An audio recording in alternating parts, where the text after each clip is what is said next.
I wish I had not waited 14 years. Somebody said if you want to lose something, lose money. You can get that back. 8 out of 10 millionaires have been financially bankrupt. Walt Disney filed bankruptcy 7 times and had 2 nervous breakdowns. But don't lose time. There were 14 years I sat on the sideline.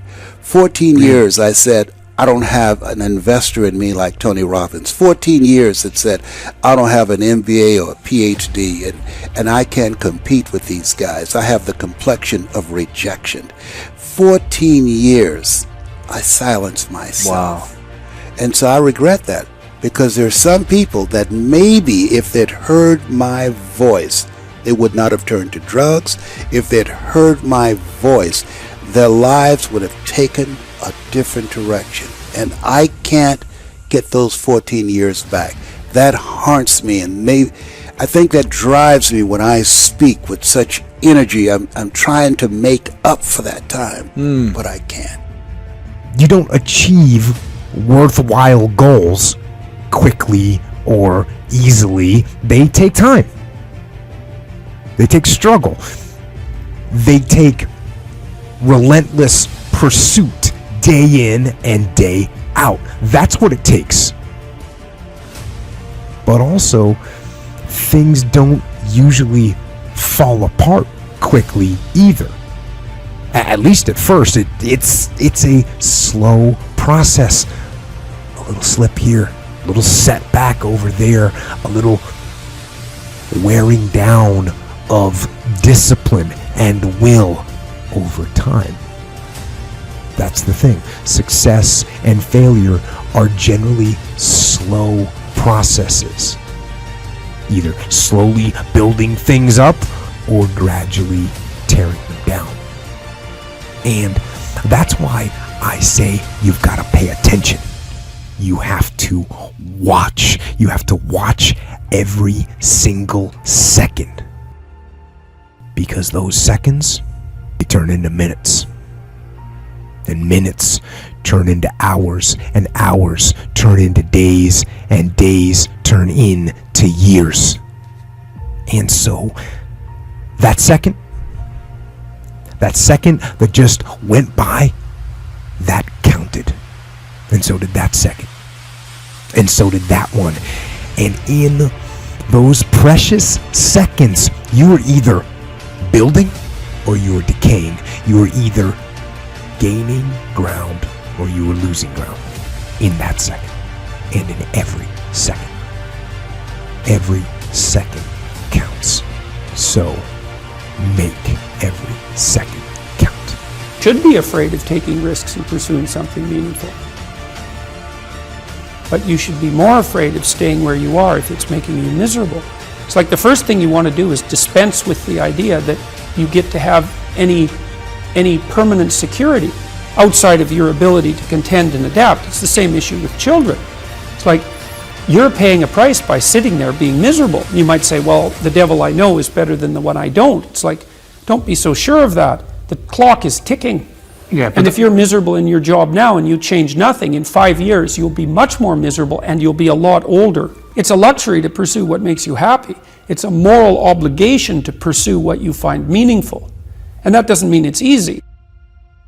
You know, if you take people, and I've told you this, and you expose them voluntarily to things that they are avoiding and are afraid of, you know, that they know they need to overcome in order to meet their goals, their self-defined goals. If you can teach people to stand up in the face of the things they're afraid of, they get stronger.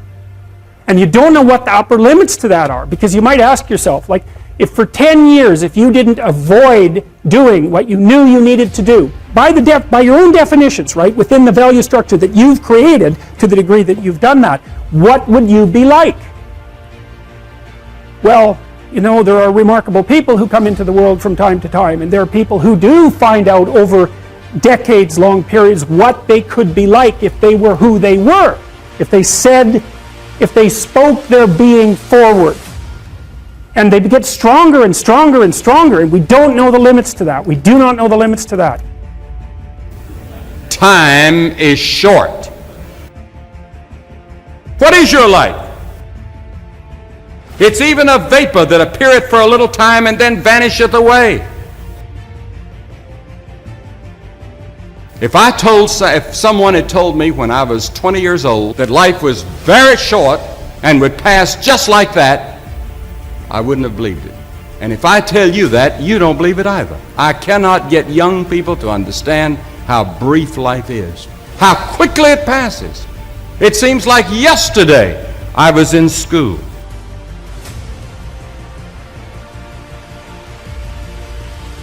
Every one of us here has been given the same amount of time in a day.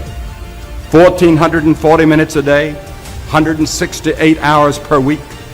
The days of our years are 80 years and 10. And if by reason of strength they are 80 years, yet is their strength labor and sorrow, for it is soon cut off, and we are passed away and cut off. 70 years God allows us. And it's interesting to me, with all of our medical science, we've never passed that magic mark. The average American male today lives 70 years and 4 months. The average female, 73 years and 6 months. More people live to be 70, but the average age of an American is still 70 as taught in the scriptures. Now, 70 years God allows us. Let's think a moment. What do we do with those 70 years? The first 15 are spent in childhood, and then 20 years we sleep. And then the last 5 years, physical limitations are curtailing your activities. They haven't curtailed mine yet, but my 5th year till 70 starts next year. Only 30 years left, and part of that time must be spent in eating meals, working, and figuring out your income tax, things like that.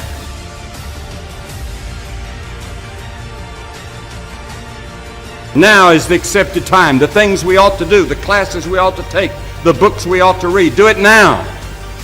The family that needs you, spend more time now. Write that letter home now that you've been meaning to write. Money you ought to give now. Time for study, do it now. People you ought to witness to, do it now. Every time the clock ticks, it seems to say now, today, if you will hear his voice.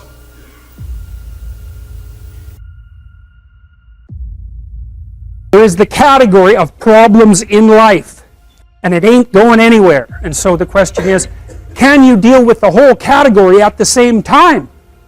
That's the thing. That's how to be in the world, is to deal with that category all at the same time. And so how did human beings, what did they come up with as a solution? And that's so cool too, because the solution they come up with not only was the heroism that allows you to approach what you're terrified by and what you find offensive and to learn from it, but also the idea of sacrifice, and that was played out by cultures everywhere, including human sacrifice. And you think, what the hell was up with those crazy bastards so long ago? They were sacrificing to gods all the time. What kind of clueless behavior was that? Burn something and please God. Burn something valuable and please God. It's like, what was with them? What were they thinking? Well, they weren't stupid, those people. If they were stupid, we wouldn't be here. They were not stupid, and believe me, they lived under a lot harsher conditions than we do. So those were some tough people, man. You know, back then you'd last about 15 minutes, and so you don't want to be thinking of your ancestors as stupid. Like, there's no real evidence that we're much different cognitively than we were 150,000 years ago. So anyways, sacrifice. What does that mean, sacrifice? Well, it's a discovery, man. It's the discovery of the future. It's like the future is actually the place where there is threat. And it's always going to be there. So what do? You make sacrifices in the present so that the future is better